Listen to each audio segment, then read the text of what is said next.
ಸ್ನೇಹಿತರೆ, ಎಲ್ಲಿದ್ದೀನಿ ಅಂದ್ಕೊಂಡಿದ್ದೀರಾ? ನಮ್ಮೂರ ಹತ್ರ ಸಂತೆಯಲ್ಲಿದ್ದೀನಿ. ಸಂತೆ ಬಂದು ನಮ್ಮೂರಿಗೆ ಅಲ್ಲಿಗೆ 2 ಕಿಲೋಮೀಟ್ರು. ಈ ಸಂತೆಗೆ ಹೋಗಿ ನಾನು 40 ವರ್ಷ ಆಗಿತ್ತು. ಸಂತೆ ನೋಡ್ಬೇಕಂತಲೇ ಹೋದೆ. ಯಾಕಂದರೆ ನಾನು ಅರ್ಜೆಂಟ್ ಕೆಲಸ ಮೇಲೆ ಊರಿಗೆ ಹೋಗಿದ್ದೆ. ಊರಿಗೆ ಹೋದ ನನ್ನ ಮೊಮ್ಮಕ್ಕಳಿಗೆ ಏನೂ ತೊಗೊಂಡೋಗಿರಲಿಲ್ಲ. ಅದಕ್ಕೆ ಸ್ವಲ್ಪ ಫ್ರೂಟ್ಸ್ ತೊಗೊಂಡೆ. ಆದರೆ ಫುಲ್ಲೆಲ್ಲ ಡ್ರೈ ಆಗಿದೆ ನೋಡಿ. ಎಲ್ಲ ಒಂದು 2 kg ಇಟ್ಕೊಂಡಿರ್ತಾರೆ ಅಷ್ಟೇ ಪಾಪ.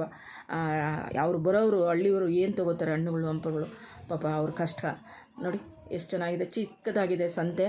ಜಾಸ್ತಿ ದೊಡ್ಡ ಸಂತೆ ಅಲ್ಲ, ಚಿಕ್ಕ ಸಂತೆ.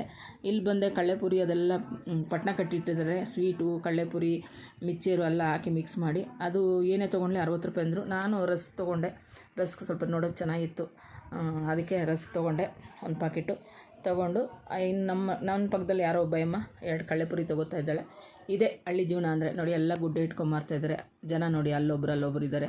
ಅದೇ ನಮ್ಮ ಸಿಟಿಗಳಲ್ಲಾದರೆ ಮಾರ್ಕೆಟಲ್ಲಿ ನೋಡಿರಿ ಕಚ ಪಚ ಅಂತ ಓಡಾಡ್ತಾ ಇರ್ತಾರೆ. ಎಲ್ಲ ಗುಡ್ಡೆ ಇಟ್ಕೊಂಡು ಮಾರ್ತಾಯಿದ್ದಾರೆ. ಅದನ್ನು ತೊಗೊಳಕ್ಕೆ ಹಳ್ಳಿಯಲ್ಲಿ ಕಷ್ಟ. ಮತ್ತು ಹಾಗೆ ಬಂದೆ. ನಮ್ಮ ತಾಯಿಗೂ ಅಡಿಕೆ ತೊಗೊಂಡೆ. 4 ಥರ ಅಡಿಕೆ ಇತ್ತು ನೋಡಿ. ಸೆಂಟ್ರಲ್ ಕೆಂಪು ಅಡಿಕೆ ತೊಗೊಂಡೆ. ಒಂದು 50 ಗ್ರಾಮ್ ತೊಗೊಂಡೆ.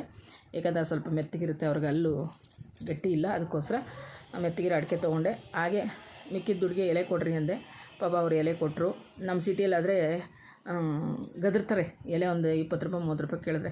ಆದರೆ ನಾನು 50 ರೂಪಾಯಿಗೆ ಎಲೆ ಕೇಳಿದೆ. 180 ರೂಪಾಯಿ ಕಟ್ಟಂದರು. 50 ರೂಪಾಯಿ ಎಲೆ ಕೊಟ್ಟರು ನೋಡಿ. ಅವ್ರ ಪ್ರೀತಿಯಿಂದ ಎಷ್ಟು ಖುಷಿಯಾಗಿ ಕೊಟ್ಟರು ಅಂದರೆ, ಎಲೆ ತುಂಬ ಚೆನ್ನಾಗಿತ್ತು. ಎಳೆ ಆ ಜೊತೆಗೆ ಸ್ವಲ್ಪ ಪುಡಿ ಎಲ್ಲನೂ ಕೊಟ್ಟರು ಪಾಪ. ಆ ಅಣ್ಣ ತುಂಬ ಒಳ್ಳೆಯವರು.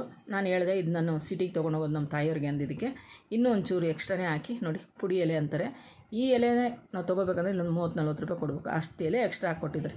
ಅದೇ ಹಳ್ಳಿಯಲ್ಲಿರೋರು ಜನರ ಮನಸ್ಸು ಅಷ್ಟು ಒಳ್ಳೆಯದು ಅಂತೇಳೋದು. ನಾನು ಸಿಟಿಗೆ ತೊಗೊಂಡು ಹೋಗ್ತಾಯಿದ್ದೀನಿ. ನಮ್ಮ ಮಗನ ಊರಿಗೆ ಬಂದಿದ್ದೆ ಅಂತ ಅವ್ರ ಹತ್ರ ಮಾತಾಡ್ತಾಯಿದ್ದೀನಿ.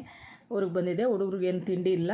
ಇನ್ನು ಅವ್ರಿಗೆ ಬೇರೆ ಸ್ಕೂಲ್ಗಳು ಬೇರೆ 2 ದಿನಕ್ಕೆ ರಜೆ ಕೊಡ್ತಾರೆ. ಇನ್ನು 2 ದಿನ ಎಕ್ಸಾಮ್ ಇತ್ತು. ಅದಕ್ಕೋಸ್ಕರ ಸ್ವಲ್ಪ ತೆಗೆದು ಕೊಟ್ಬಿಟ್ಟು ನಾನು ಬಂದುಬಿಟ್ಟೆ. ಸಂತೆಯಲ್ಲಿ ಬೇರೆ ಕಾಳು ಬೇಳೆ ಅದೆಲ್ಲ ಏನೂ ತೊಗೊಂಡಿಲ್ಲ. ಯಾಕಂದರೆ ಅವರು ಇಲ್ಲಿಗೆ ಬರೋದ್ರಿಂದ, ಬೆಂಗಳೂರಿಗೆ ಬರೋದ್ರಿಂದ ನಾನೇನು ತೊಗೊಂಡಿಲ್ಲ. ಹಾಗೆ ಕಾರ್ ಹತ್ಕೊಂಡು ಊರಿಗೆ ಹೋಗ್ತಾಯಿದ್ದೀರಿ ನೋಡಿ. ಎಷ್ಟು ಹಸ್ರಾಗಿದೆ ನಮ್ಮೂರು.